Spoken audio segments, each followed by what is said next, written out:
Viva la Virgen, viva! Maria, mapag-ampon sa mga Kristiyano.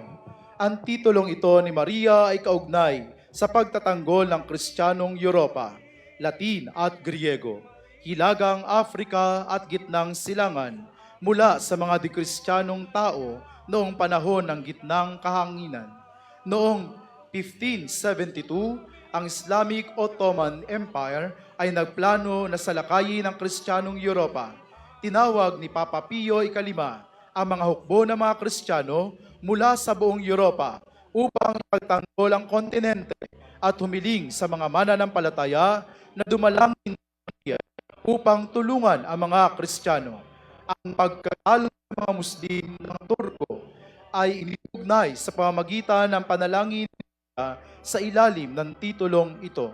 Ang Maria, mapag-ampon sa mga Kristiyano ay isang debosyon ng Katoliko